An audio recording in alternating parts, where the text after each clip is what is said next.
How many times have you come across articles and pieces titled 10 Ways to Prevent the Generational Gap or 10 Ways to Bridge the Gap in Your Workplace? And how many times have you catered to your curiosity and clicked on the links only to further stumble upon tips like communicate, understand, listen, and compromise? I mean, someone decided to play humanity with something called the generational gap, and all of us collectively read upon it. I mean, there has to have been a board meeting, right? Like a round table conference with all the English teachers gossiping about how the one time in the Antonio Bassanio scene, the blue curtains were mentioned not because they were the color blue, but because Antonio was melancholic. And suddenly one of them just goes, "Oh, hey guys, have you ever wondered that we can make our children's lives a bit tougher by adding two more syllables to a word that already has four syllables? Ever thought of the word generational gap?" But that is how the term came into existence. I mean, it's the only logical explanation. But surprisingly enough, the term generational gap first came into light in the 1960s when the modern day baby boomers suddenly began questioning nearly everything the then older generations believed in. The sociological theory of the generational gap has been very much prevalent ever since the term was coined, but over the course of years, its relevance in society has had its graphical ups and downs, just like every other new word in the English language always does. But after remaining dormant for quite long, it's the issues surrounding the gap have started resurfacing. And it is safe to say that it has crossed extreme levels and reached an explosive stage at this point.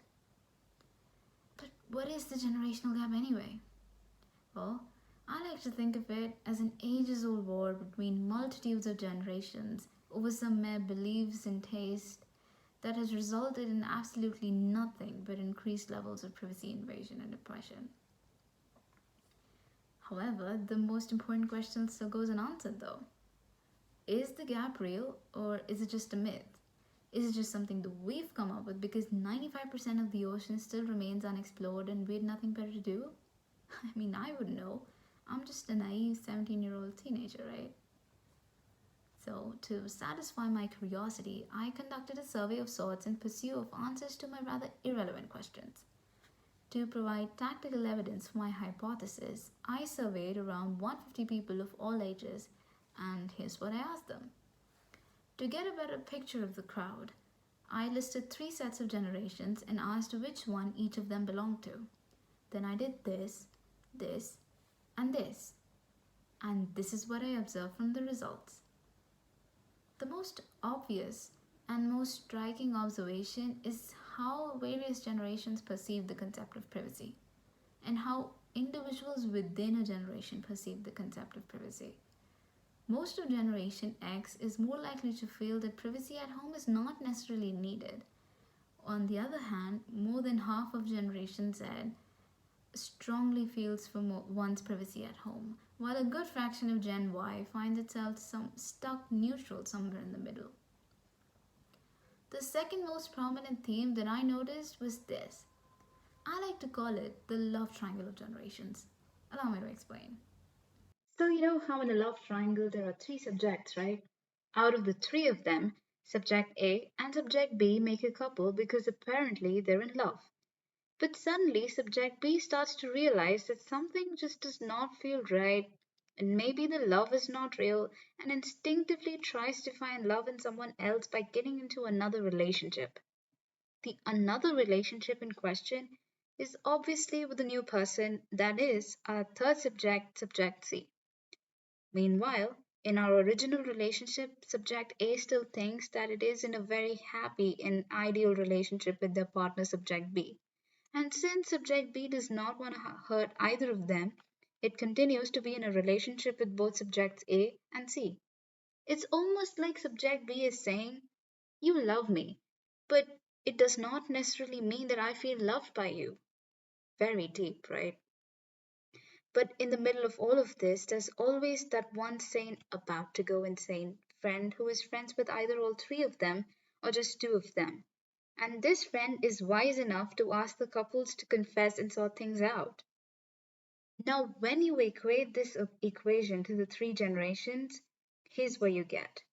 Subject A is Generation X, Subject B is Generation Y, and Subject C is our Generation Z. So naturally, this is how it all falls into place. Generation X and Generation Y make our OG couple, but since Generation Y starts to realize that it does not resonate with the thought process of Generation X as much as it should, Gen Y cheats on Gen X with Gen Z because they seem to have common opinions on a lot of hot topics.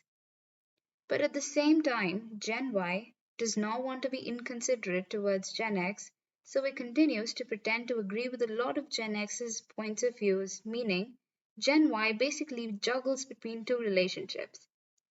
And finally, the sane, about to go insane friend that I mentioned is our local therapist. The one that is caught up between this mess and is actually the one that needs help, convincing everyone that no generation is superior to the other. And that is what I like to call the love triangle of generations. Rather complex, but accurate in its own way if you think about it. Which brings me to another riveting observation that I made. One that involves stereotypes and a relatively newer term called meta stereotypes. Imagine yourself in an office, right? An office full of complete strangers. You stop to take a good look around and get an idea of the age groups present in the same room. Next, you involuntarily start making assumptions about each one of them and continue to do the same for the next 10 minutes. In simpler words, you basically stereotype the entire room within the span of 10 minutes. Next, you start running your brain cells at full speed and start making assumptions about assumptions. In the simplest of words, you basically look around and think that the same people you just stereotyped are stereotyping you. I know, it's mad. And that's precisely what stereotypes and meta stereotypes are. Knee jerk thoughts about what others are like and simultaneous assumptions dictating that others are stereotyping you. In the simplest of words, a meta stereotype is a stereotype about a stereotype. Kind of crazy if you think about it, honestly. But now that we're on the same page, let me show you an observation that I made, which I think is rather hilarious.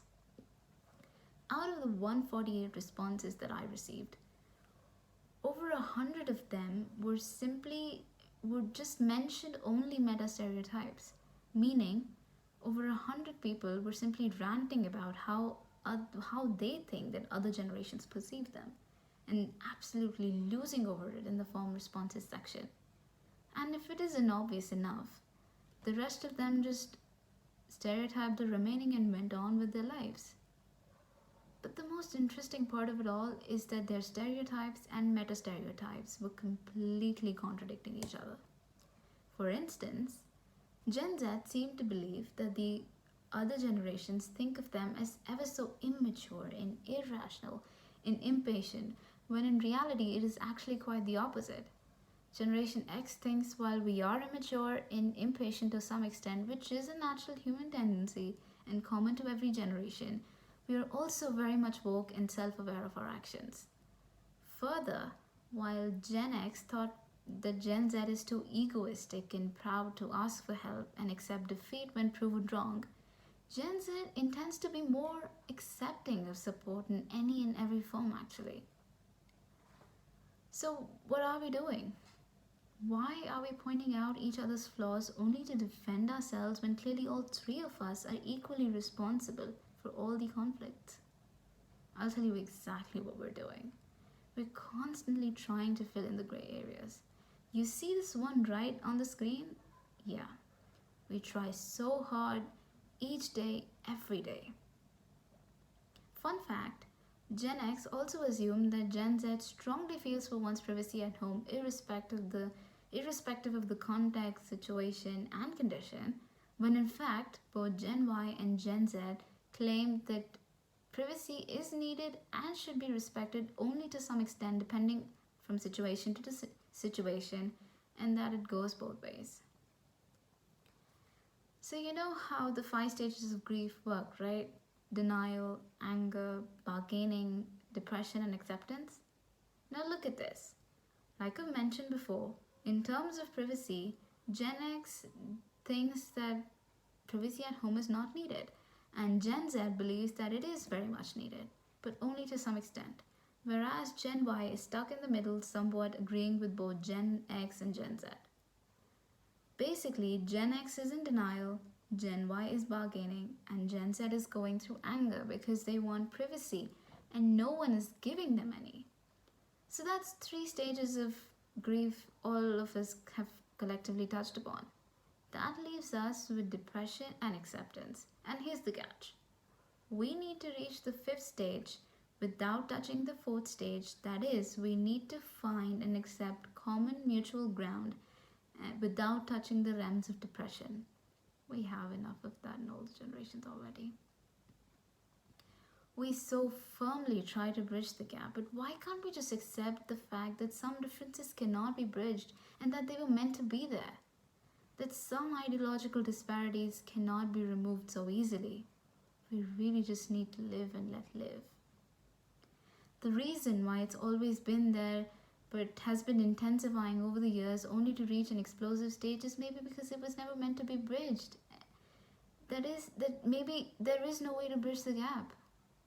We are hardwired to think a certain way due to the way we were raised. Some beliefs are ingrained within all of our minds, and altering them is not a cakewalk.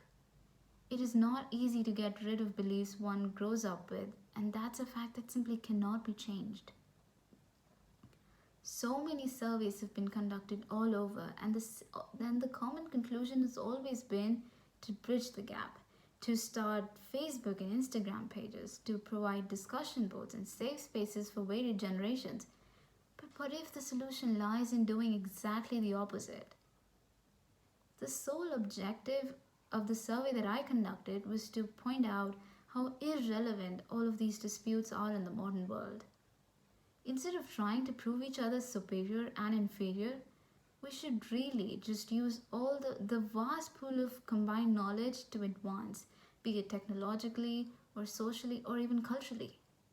And yes, I have to say, the we, Gen Z, are not so mature at times, but that's where the older generations come in. Gen Z is probably the only bunch of clowns that would have the largest audience at a circus, talented or not, for we are so wild and vigorous in our actions, for we are so much more than all bark no bite. But even then, we need your help, your guidance, your support, your learnings, and everything that you have to offer. But then again, with preset boundaries. Because sometimes the impact of the same turns out to be the exact opposite of what you deem it to be. Not too much, not too less. 2 steps forward by the older folks and 2 steps back by the younger ones. That's how we like to roll. Maybe it is about time we simply accept things just the way they are. Maybe it is about time we move on. Next time, when you see 10 ways to bridge the gap, maybe make it a point to not let the internet brainwash you, yeah? Thank you.